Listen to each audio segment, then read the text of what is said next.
Our food supply has changed in dramatic ways. Our food supply has changed dramatically really over the last 10,000 years, and specifically over the last 80 years or so, in a way that make it very hard for you and me to follow through on our good intention to make healthy choices so that we can be at our best physically and we can be the heroes in our own lives.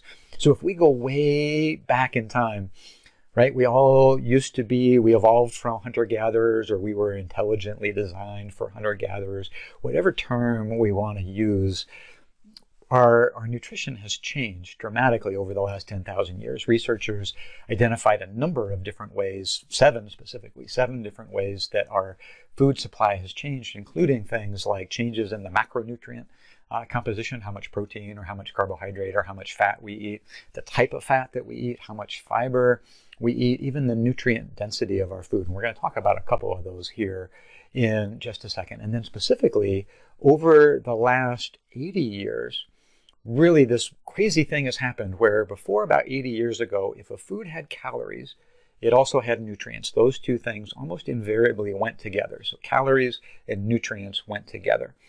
But we know that primarily through the addition of three ingredients, refined grains, added sugars, and commercial oils, so think highly processed foods, that through the addition of three ingredients, those two things were no longer connected, calories and nutrients.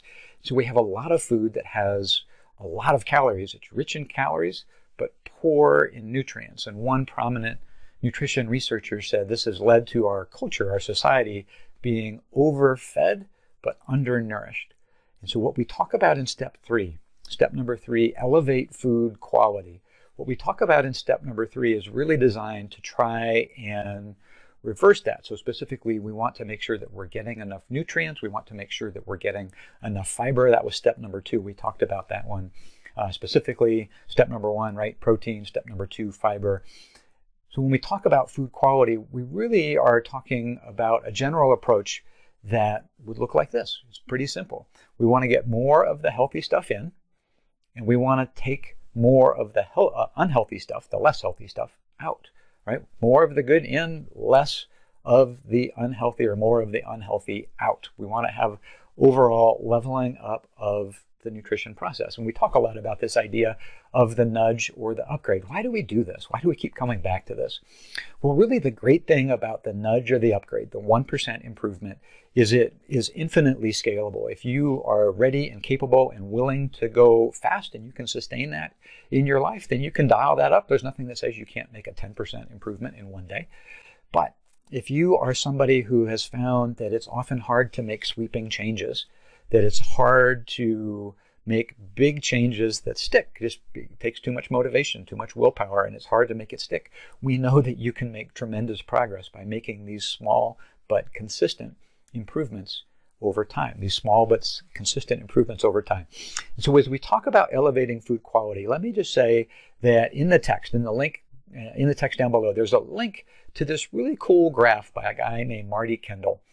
And it graphs what we would call satiety, how full a food makes us feel. So satiety and nutrient density.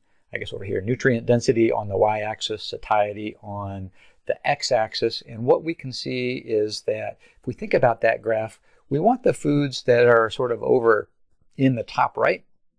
The foods that are in the top right are going to be foods that are nutrient dense and make us feel full. Those, we want to eat more of those. And you'll notice when you open this graph that most of those are green.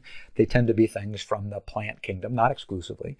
And we want to eat fewer of the things that are down toward the bottom left, things that are in this light brown color that tend to be refined grains, and then things that have added sugars or these commercial oils. So we want to get more of the good stuff in, and we want to take more of the less healthy stuff out. There are some resources here that you can use. Resources which include this thing called the Pre-Diabetes Friendly Food Checklist. This is about getting more stuff in, just a way that you can generate ideas for getting more stuff in. Two other things that you can look at are the food resource, what to eat when you have pre-diabetes. So Sarah's putting all kinds of great ideas in there to help you make those 1% upgrades.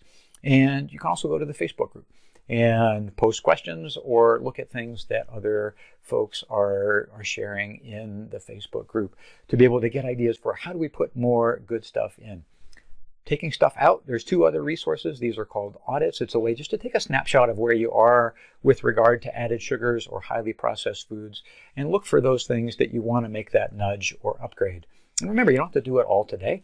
You can do it over time. So maybe you just want to work on breakfast or just lunch or just dinner or just one particular meal, or you want to work on snacks. You can work on all kinds of different things. But look for that way that you can bring the energy that you have today.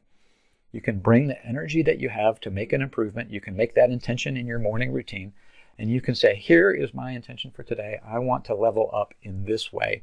And then you can use that formula for success. You can notice your behavior so that you can understand if this is working for you. And you can use that information to help yourself be more successful. So you have your marching orders, your instructions for this week. And I hope you have a great week. I hope to see you in the live training. And until next time, I wish you peace. Take care.